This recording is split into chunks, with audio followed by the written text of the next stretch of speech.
getting settled down here. We appreciate everyone coming. They said yeah, it sounds like you gotta go really close to it. So.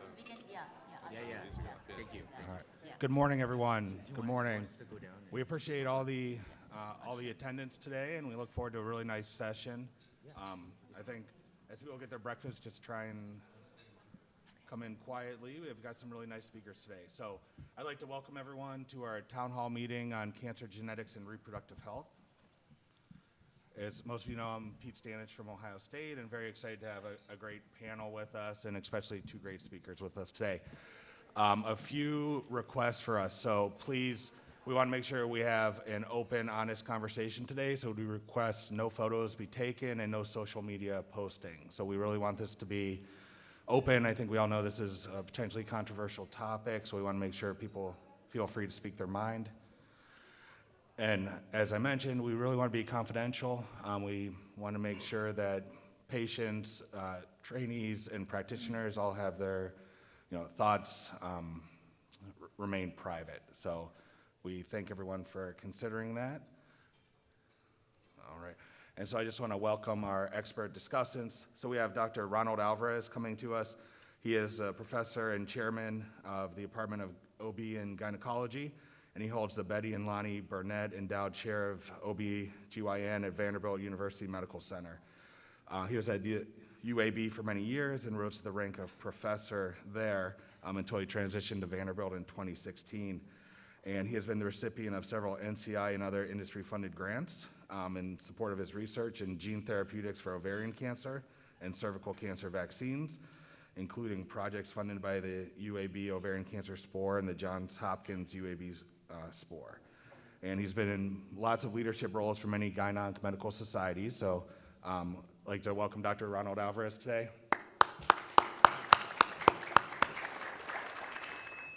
And then very lucky also to have Martha Dudek, who is the founding director of the Master of Genetic Counseling degree program here at Vanderbilt University School of Medicine. She is a director of obstetrical genetic counseling in the Department of OB/GYN, and she holds a faculty appointment of assistant professor. She has served as president for the Tennessee Genetic Counselor Association and in leadership roles for NSGC. And her current focus is to increase the effectiveness of genetics education for medical learners and to improve the awareness and utilization of genetic counseling services by healthcare consumers and providers. Martha, thank you for coming today.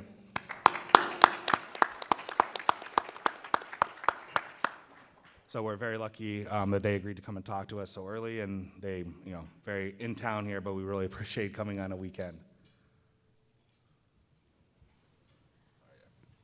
Good morning, everyone. Thank you again for joining us this morning. My name is Aparajita Singh. I'm a gastroenterologist at University of California in San Francisco, and very excited to be part of this panel this morning. So to start this panel, CGA has a task force to address reproductive health issues in our cancer genetics patient. In preparation of this town hall meeting, we asked our members to share some case vignettes that they may have encountered in their practice. So thanks to all of you who sent the submissions. To kick off this discussion, I am going to share two of the cases that were submitted to us, and then Dr. Alvarez and Ms. Dudek will start their presentation. So my case number one. So this is a 34-year-old woman who was found to carry a pathogenic variant in BRCA1. She had plans to start a family, but wanted to avoid passing the gene to her offsprings. Her family was severely impacted with multiple BRCA1 cancer-related deaths. And she wanted to do anything possible to avoid this fate for her future generations. We discussed the option of assisted reproduction and PGD, as we do with all the patients of childbearing age. As a physician, I felt unprepared, and I was not sure whether there is any restriction on my ability to present this option to her or the availability of the option in my state. I felt a need for clarity on this important topic, and this was a case from one of our members. I'll briefly talk about a second case that was submitted as well. So this is a 36-year-old woman. She's pregnant with her first child. She receives results of at 14 weeks of cell-free DNA testing, which screens positive for multiple aneuploidies, which had monosomy 18 XYY and trisomy 13, followed by normal CVS microarray analysis. Her maternal fetal medicine doctors recognize that patient has a past history of stage 1A melanoma that was diagnosed 2 years ago. And she was seen by dermatology and cancer genetics following this, due to also having a family history of cancers with sarcoma, ovarian cancers, and colon cancers. Results came back negative on expanded multi-gene panel testing. Now, at this point, patient is 19 weeks gestation.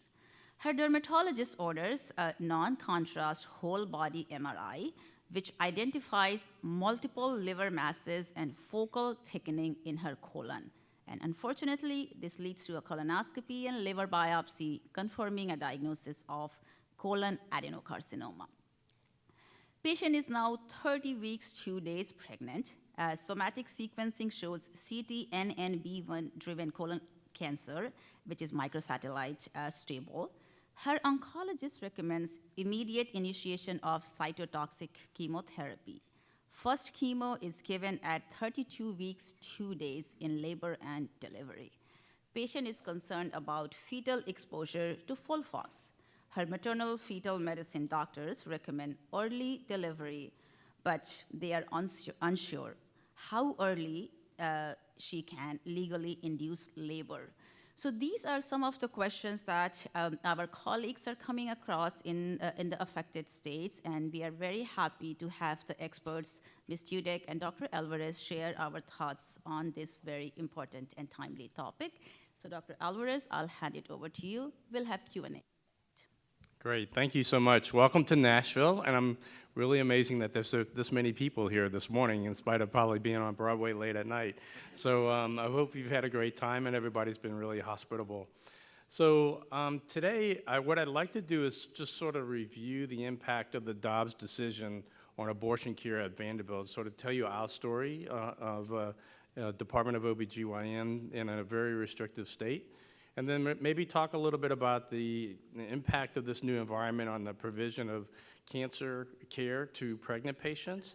And then I'll turn it over to Martha to look at the potential future impacts on cancer genetics testing and IVF.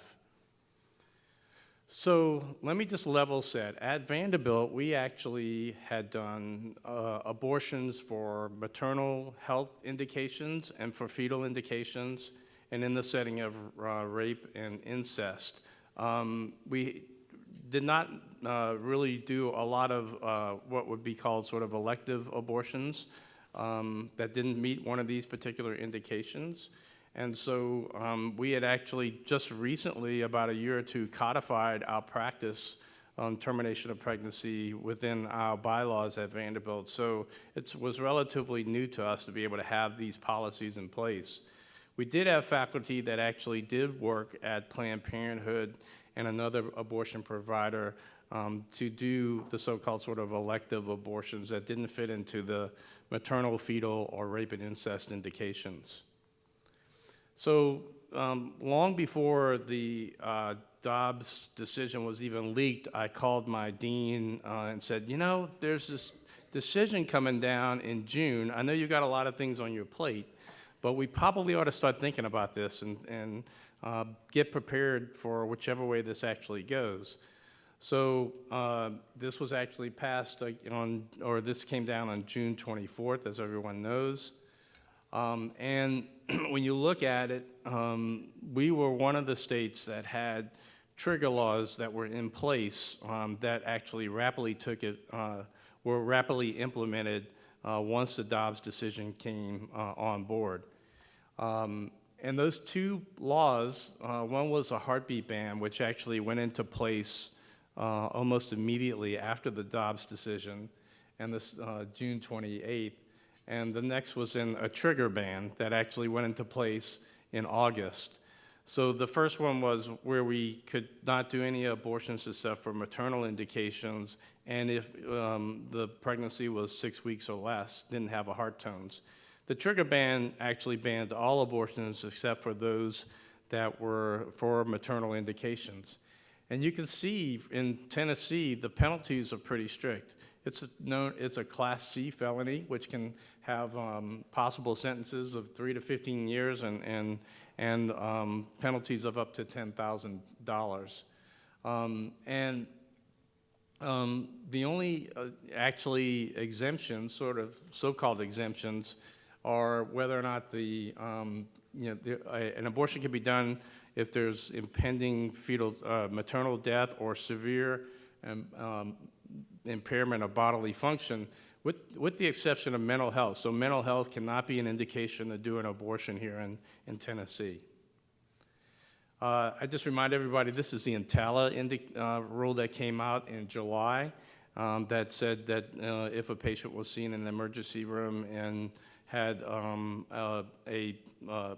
impending death or severe bodily harm, that an abortion could be done for those sorts of indications. So actually, my dean actually formed a task force here at Vanderbilt, and consisting of a lot of people from both clinical practice as well as regulatory representatives in our Office of Legal Affairs. And we sort of took on 4 major charges. What was going to be our communications to our teams and outside of our teams? How were we going to look at our policies and change our operations so that we could provide abortion care consistent with that that was legal within the state of Tennessee? We started thinking about our own employees. What are we going to do for our employees who are faced with having to make a decision about an abortion, yet are living in this restrictive environment? And then lastly, but equally as important, was what's going to be our legislative strategy moving forward. So this is our statement that actually came out on June 24th. I like to highlight the fact that, I'm born and raised in the South, originally from New Orleans, spent a lot of time at Alabama and now in Tennessee. This is about as far north as I'm going. It gets too cold. Maternal morbidity and mortality is rising in the United States, and no more so than here in the Southeast. And so these disparities are only going to be exaggerated by the implementation of the heartbeat and then the trigger law. And I think that's one of the things that we actually emphasized in our statement, that these laws would make a bad situation even worse, particularly for those people of underrepresented minorities or lower socioeconomic status.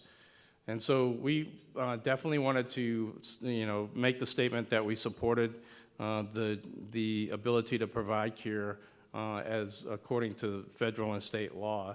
And then we were going to continue to advocate that we be able to provide the care that we think is best evidence-based care moving forward. Thankfully, there's a lot of organizations that have come forth supporting the fact that that abortion care is actually health care, and we're going to continue to rely on all these organizations to help us move forward, particularly with our legislative strategy. So let me just define abortion as it is in the state of Tennessee's law. It's the use of any instrument, medicine, drug, or any other substance with the intent to terminate the pregnancy of a woman known to be pregnant with the intent other than to increase the probability of a live birth, to preserve the life or health of the child after live birth, or to remove a dead fetus. So you can see, like when lawyers write, statements, that how confusing this actually can be. So we started to think about, okay, what is abortion care? And so there are certainly indications or certainly areas where we either surgically or medically intervene to terminate a pregnancy. But there also extends beyond this to things like ectopic pregnancies, those with particularly a fetal heart tone, molar pregnancies, placenta accreta spectrum, which I do a lot of cases associated with that, or pre-viable, preterm rupture of membranes. This is sort of when the membranes rupture before 20 weeks of gestation. What's not really an abortion care is management of miscarriages, management of failed pregnancies like an ectopic without a heart tone, and other things that I've talked about here. Plan B, IUDs are not considered abortion care. But you can imagine, like across the entire campus where we have over 2,000 doctors working, those in doing primary care, those in the emergency room, this can be a very confusing and uncertain landscape. And we've had to do a lot of education of all of our colleagues at Vanderbilt to be able to sort of clarify what is and what is not an abortion. So we actually updated our abortion policies and guidelines and sort of reaffirmed that we would provide safe and equitable abortion care that was compliant with the state law. We put a table together, which I'll show in just a minute, that showed a number of different conditions that if in the physician's good faith medical judgment were going to cause, maternal death or severe bodily harm, that we could actually justify the abortion. And we actually put this through a number of our regulatory bodies within our hospital system, and we have a number of regional hospitals that we got all this approved in. So there's a lot of busy work. I think I put in about 100 hours a week during the end of June to the beginning of September, trying to get all of this worked out, and had a really great team helping me do this. So this is our abortion care guidelines, includes this table with just a number of different things that some of which are pretty straightforward, clear indications, others of which are a little bit less clear. Like, for instance, I have down here diabetes. Well, we have lots of pregnant patients with diabetes, and we don't do abortions on everybody that has diabetes. But this was very interesting. The Tennessee law actually included diabetes as a potential medical indication for an abortion, so we put it in our table. So again, just sort of the confusion that between what the lawyers and the legislative body thinks about indications for abortion and what the medical professionals think about it. Again, so we are left now with no exceptions allowing abortion for pregnancies with lethal fetal anomalies or resulting from rape and incest. And that's probably some of the saddest things that we see, a patient maybe with an anencephalic infant who we can't deliver early at this present time, or those that, particularly minors that have had rape or incest, and that we can't offer an abortion for that particular patient. Now, fortunately, we have some nearby states where we can refer these patients, but that presents a lot of troubles in and of itself. Paperwork. So none of this can be done without a complex series of paperwork that we have to complete that documents the necessity to do an abortion, that you've done the required ultrasound, fetal disposition forms, et cetera, et cetera. So it's a really onerous process for our team to provide this care. And my team, which is already sort of overburdened with the number of deliveries that we do, certainly live in fear that if they haven't done one of these paperwork, completed this paperwork properly, that they could actually be brought up for criminal charges. And again, this was sort of what the medical emergency sort of law shows, and excludes emergencies relating to a person's mental health. So a patient could be very suicidal, express suicidal ideation because of her pregnancy, and we cannot offer an abortion in that care, in that case. So there's been a lot of impact on our providers. So our law is really an affirmative defense, not an exceptional defense. So that in essence, criminal charges can be brought against one of my providers, and they're guilty until proven innocent. So you can imagine how that sort of ties my team up with fear about their criminal prosecution, particularly since I'm obviously a little bit older, but I have a lot of young faculty who have small children, and they have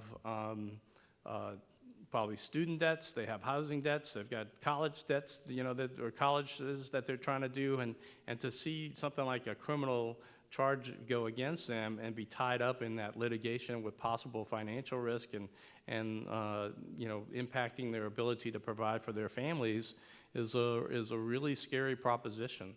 And we've had to work through a lot of these things. So we can't, we have a big nurse practitioner and midwife team, and they can't be involved in abortion care. And I just talked about this affirmative defense here that really is challenging our providers. Fortunately, at Vanderbilt, we changed our bylaws to be able to provide indemnification for any of our providers who, when acting in good faith, have provided good care, and if they're charged with a criminal defense.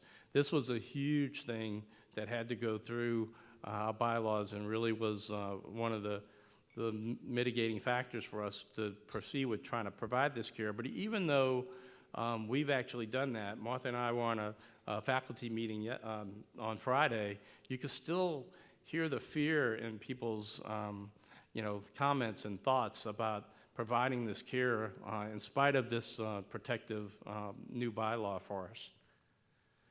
So what about abortion in Tennessee? So in 2019, we had 8 facilities, and the mean travel distance was about 35 miles. If all high-risk states like Tennessee actually does ban abortion, we're suspecting that the mean travel will be about 230 miles to get abortion care.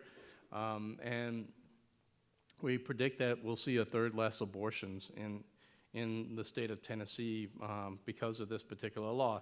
And realize that many of the people seeking these terminations or people of maybe disadvantaged by the ability to be able to travel, to pay for the extra expense, to be able to provide this care. We actually expect about 20 or 30 abortion bills to be filed in the next Tennessee legislative session, which is coming up this winter.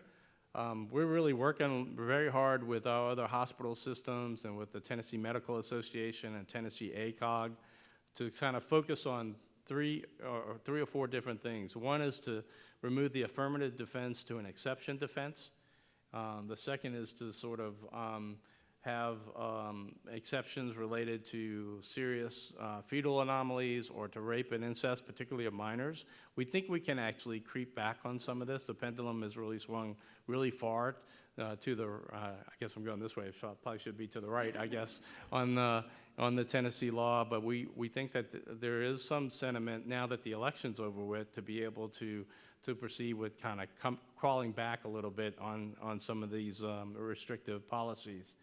And hopefully we're able to get some of that burdensome paperwork removed from things like ectopics or molar pregnancies, where that's really probably not the spirit of the intent of the law. It's also impacting my residency training. So ACGME and ABOG, have both still reaffirmed that OBGYN residents need training in reproductive health care, including abortion care. So our first-year residents are going to have to go, they used to sort of spend a month with our complex family planning faculty at Planned Parenthood, and they got great training there. They could always opt out, there's no doubt about it. But now we have to send them up to Montefiore up in New York for a couple of weeks and have the burden of extra expense associated with that, housing, travel, et cetera. And I'm a little bit concerned that how sustainable that's going to be for all the OBGYN training programs that are in states like Tennessee where they have restrictions. And I'm hopeful that we will be able to find other alternatives to be able to provide the training without having to put the burden of travel to other places. And I also worry about the receiving institutions who have been very gracious and very welcoming about their ability to be able to sustain it on their end too. So that's a little bit about our story. I will tell you that it's been like the stages of grief. had a very angry group of people when this first came out. The emotion was really raw, and that was really something hard that I had to kind of work our team through. And we have been more in like the adapting phase right now. I guess like, bargaining and the different things like that. But I still think that we're not all the way through. We're still trying to learn how to adapt to this. We have not had any charges yet in Tennessee, so we're trying to figure out where is that line where people are going to be charged or not charged, and what does that look like. But there's a little bit of a paralysis in my group in terms of being able to act like we would normally do in situations where we're faced with this, to be able to make a decision we think is in the best interest of the patient. They're always second guessing, not only about the patient, but they're second guessing about what is the risk to me. And I can really feel that in my group, and I'm sure that's very prevalent across all of Tennessee and other restrictive states. So I wanted to spend a couple of minutes just talking about cancer patients, since this is a cancer organization, and I'm a cancer doctor, so that's great. So obviously, this is the prevalence of cancer and pregnancy. The most common types are listed here. In GYN, we see mostly cervical and ovarian cancer, which probably has a little bit more impact, particularly cervical cancer, impact on whether or not to terminate a pregnancy or not. So the general cancer management principles in pregnant women is really centered around, I think, 4 things. First is the diagnostic imaging, and we talked about using an MRI without contrast. We rather do that instead of using CT scan. The fetal risk for ionizing radiation is generally pretty low, up to about 100 milligray. And just for your information, I had to look this up because I didn't know this. CT of the abdomen and pelvis delivers about 5 to 10 milligrays. Surgery is something that we do often in pregnant women with cancer. We usually like to wait till the second trimester to make sure there's not a pregnancy loss before that. Chemotherapy, again, avoiding it in the first trimester due to the teratogenic impact of chemotherapy, but otherwise we typically use a lot of chemotherapy agents, can use a lot of chemotherapy agents during pregnancy. And radiation, again, I've talked a little bit about that, but we typically avoid radiation in patients who are pregnant, except maybe in the instance of patients who have advanced stage cervical cancer and elect to proceed with care. So I think what will be the impact of the restrictive laws on cancer care? There could be delays in diagnosis. Oftentimes there are already delays in diagnosis anyway in pregnant patients, and we make a bad situation worse. There could be delays in starting treatment, kind of working through the process of whether we should terminate a pregnancy or not. This ultimately may have impact on outcomes and diminish survival in our patients, and naturally they'll probably make, again, disparities even worse. And these are a couple of comments that I actually pulled out from a New England Journal of Medicine article that was talking about the impact of treating breast cancer patients who were pregnant. And I think the last one is really good. It may be the choice between breaking the law and saving the mother, or following the law and losing the mother. That's the dilemma I think particularly cancer doctors are going to feel. All right, so I'm going to turn this over to Martha, who's going to talk about the last topic. Okay, great. It is wonderful to see so many people here and passionate about this topic, which has definitely impacted us in Tennessee a lot. I think that we wanted to focus on kind of the cases that were brought forward and provide some additional guidance in terms of how it would be perceived here in Tennessee. But I definitely want to emphasize the importance of the nuance of this in many areas, and so important to work through your resources in your institution, like Dr. Alvarez has talked about how he has done and led our team at Vanderbilt, so much gratitude for him for that. But currently in Tennessee, it is not impacting reproductive technologies. The Dobbs decision, fertility clinics have continued to be able to practice as they would, and There is, though, fear and concern that should laws defining personhood if those were introduced, would impact, since it would define then life beginning at fertilization, and therefore could have a great impact on reproductive technologies. So the American Society for Reproductive Medicine statement has a lot of good feedback on and language and guidance surrounding that.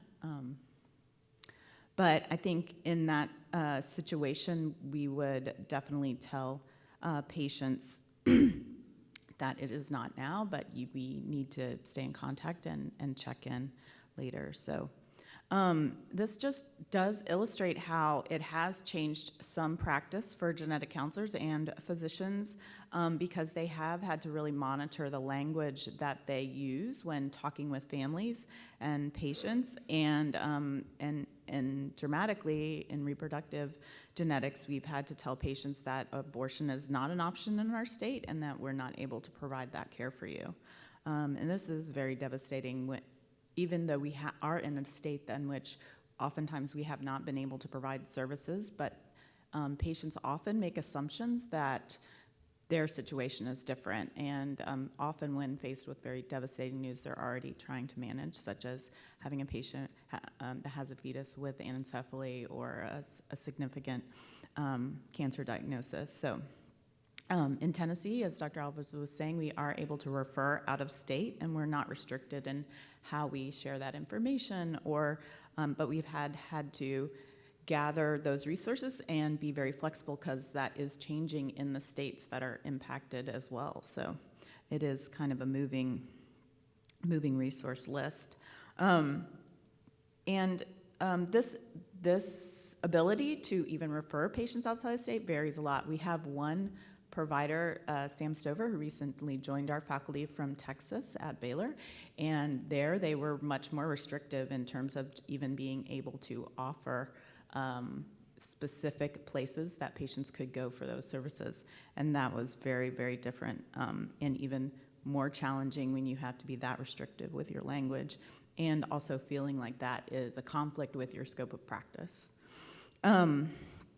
So it's important to talk with legal and talk with your institutions and to really craft language that's consistent across their team. A lot of the work that Dr. Alvarez and the task force have been doing has been ensuring that our standard operating procedures are consistent across providers, because it's with that consistency that affirmative defense is the most reliable. So our team has put together templates in EPIC for language that is used around this. Dr. Alvarez was showing some of that earlier. And it's important to find ways to protect patients, but also providers. He was talking about how that legal representation was really key point in providers working in our institutions. So because there's so much variety, I would encourage you to look at the Center for Reproductive Rights interactive map if you're interested in how your state laws are affected. They're very clear. If you, at the top, it can hover over what states are restrictive. You can go into different states, and then it does provide very descriptive language in terms of how the law is implemented in terms of the bans and the restrictions, and so it's updated regularly. Also for genetic counselors and anyone, really because it's open on the website, there is a toolkit for reproductive justice that provides a lot of details about financial resources for patients and support organizations and guides about providing abortion care. So circling back to the two cases that were put forth at the beginning of this presentation, I think with the first case regarding reproductive technologies and BRCA1, we would definitely want people to talk with their team, especially their legal representation about it. But in Tennessee law does not impact PGT, and again, you could use language such as at this time we're not concerned, but please check back. The REI groups are obviously keeping tabs on this. I know the local group here, Tennessee Fertility, has a language on their website that addresses concerns patients have, because these things do come up. But in general, a reminder that the providers that most providers are not going to be impacted by the language or the law directly. Only those physicians making delivery decisions and providing abortion procedures, and that's how. But regardless, it does impact definitely the feeling across our department, even though it only directly impacts a few. And I think we've all heard these stories and the situation in other states in which there is the sue thy neighbor clause, how that really does change the environment. And even though we don't have that in Tennessee, it's possible it will be introduced, and some of them are introduced in a way that are retrospective, so just the threat of it is really where a lot of the tension comes in. In the second case that we talked about earlier, in which the patient had a personal history and there are decisions to be made about treatment and management, this is definitely a situation where the Dobbs decision would impact at least how they're thinking about delivery management, and there's a lot of nuance in interpreting it on an individual case and how that is going to impact decisions that are being made. If the concern is for fetal toxicity and not the intent of ending fetal life, then this situation is protected because you the point is to try and uphold the life of the fetus and ensure delivery, maximum benefit of delivery for the baby. But if there's a risk to the mother that's also being weighed, that is sometimes those are sometimes in conflict. So the challenge is the abortion laws may impact the delivery planning in terms of wanting to maximize the baby's possibility for best options, as well as the timing of the delivery for the mom. So it's just so important to have an interdisciplinary approach, having neonatology involved, as well as maternal fetal medicine, as well as legal and the resources team at your institution regarding communication across the team and talking with the support staff also, and make sure that you are following the policy and that you have clear policy in place. So in this case, if you were to induce early, physicians who are doing the delivery would be in the position of an affirmative defense, and it would be if they were prosecuted for delivering that pregnancy early. So I think that brings us to the Q&A. Thank you very much for this very informative presentation this morning. We'll open the floor for any Q&As.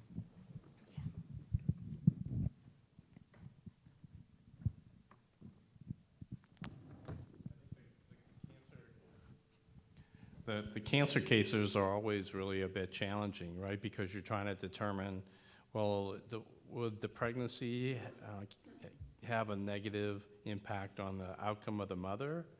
And then, or is she in terms of gestational age, and how safely can I proceed with, cancer in care without having such a negative impact on the fetus? So it's really important to kind of have that interdisciplinary discussion, so that you can try to work to balance between optimizing the outcomes of the fetus and optimizing the outcomes for the mother. So it's really nuanced by lots of different issues regarding the mother's health, the mother's cancer, and her prognosis from that, and I think where the fetus is in terms of gestational age, for sure. Thank you so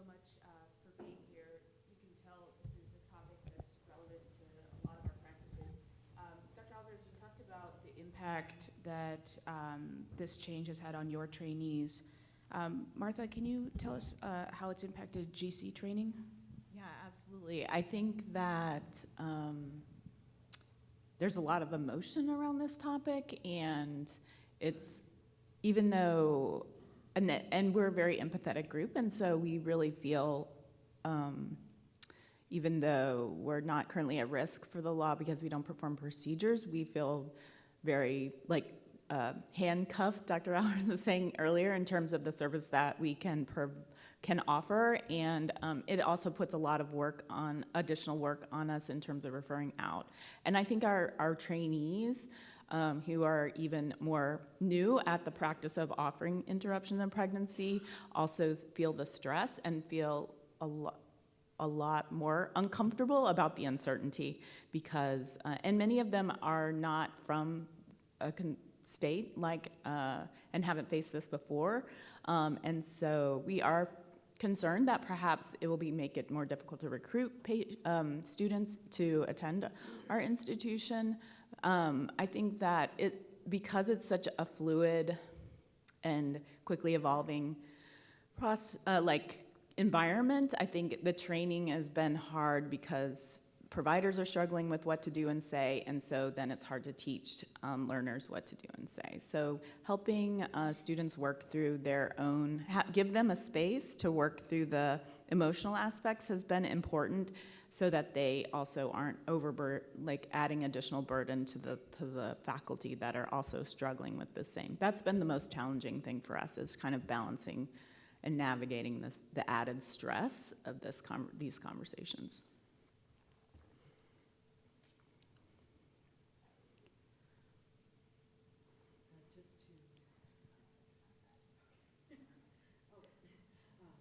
Just to piggyback off of that, I am wondering, we may be too early in this hellscape to know, but have you seen this affect yet interest in physicians being trained or being interested in being trained here, as you talked about with the genetic counseling program? And I guess the second layer is, have you or anyone else that you know of looked at whether or not physicians are leaving the state or, just otherwise change? Unfortunately.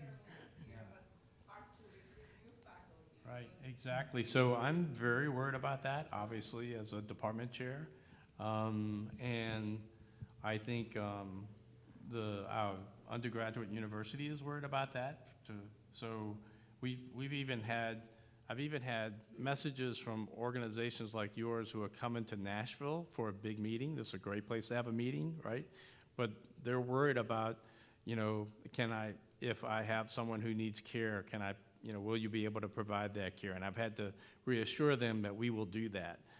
So it has a lot of different implications, and so we're carefully looking at our trainees that are coming for residency or applying for residency to see sort of what their geographic distribution is, how that may be altered. So on the one hand, there'll be a situation where maybe people will say, I don't want to go to a place where there's these types of restrictions. On the other hand, I try to sell the fact that where else, this is a population where women's health is really struggling and needs great providers. And so try to, maybe sell that sort of aspect about it. You can go, this is a place where we're going to have more pregnancies, we're going to have more complications of pregnancies, and we're going to have more need to help with underserved populations. So if you've got sort of a servant heart, this is a great place to come provide care for women whose health care needs to be improved dramatically. So. And I think that there'll be, I think we will see some swinging backwards to be able to get to the point where we can do abortions for lethal anomalies and for rape and incest. I also think that we also need to continue to try to work on ways to improve access to birth control, because the most common reason for sort of an elective abortion is for unintended pregnancy. So I'd like to make abortion irrelevant for most people, so that they're not faced with the decision of having to terminate a pregnancy. So how can we as health professionals in a population health-based system be able to provide people easier access to birth control so they can plan their families when they actually want to, have children? So that's an area of emphasis that I'm trying to emphasize within our department. There was a lot of confusion with our students, even initially, that it was going to restrict their access to birth control. And so we had to be, and on the undergraduate side too, there was a lot of communication being very clear that that was not going to change. And both the medical center as well as the undergraduate have actually put in accommodations to be able to pay for travel for students or healthcare providers or trainees to be able to go get abortion care in less restrictive states if they need it. So. I was going to applaud the organizing committee for the foresight and wisdom to host such an important and timely topic. I have a technical question for Dr. Alvarez. As a colorectal surgeon, we sometimes have to image patients sequentially. And you mentioned the toxicity at 100 mg for the fetus. And then I think you suggested not to use CT scans, but then you gave the dosage for CT scan. Just to get an idea, ballpark figure, how many, if I had to do serial CT scans, what's the upper limit? Well, probably the worst impact is on the first trimester. But CT scans, the dose is really kind of low. It's when you get to more like 100 milligray. So, and CTs of the abdomen pelvis are generally about 10 milligray. So you probably wouldn't need to do that many of them to get to that particular dose. So I think you'd be in pretty good shape. So, and if you're looking at mainly liver disease, then you could probably just do upper abdomen if you wanted to. So, or MRI. So.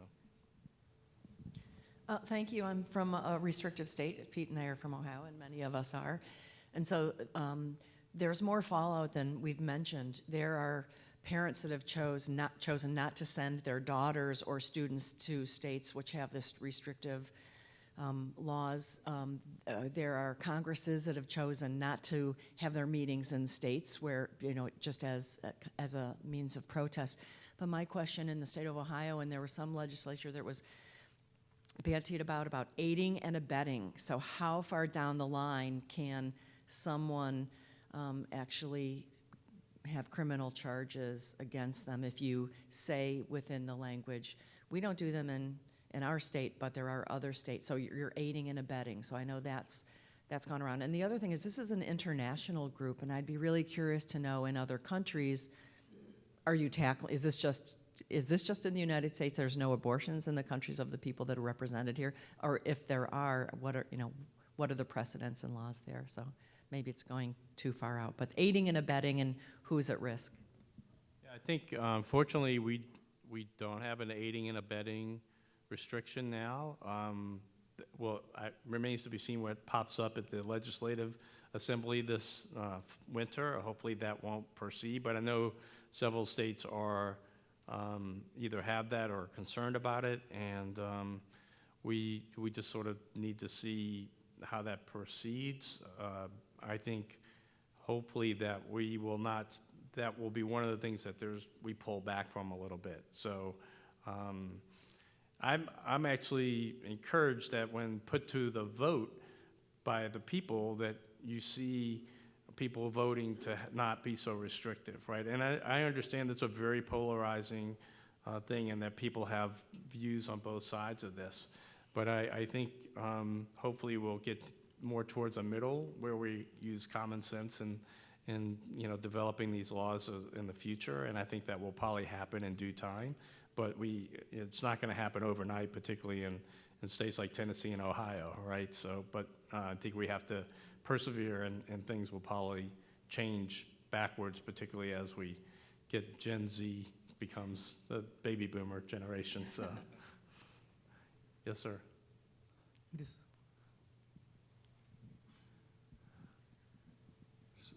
So this might be a question that doesn't have much relevance, but is there a patient population, probably small, that of women who are pregnant who are at risk, who will need an abortion for medical reasons?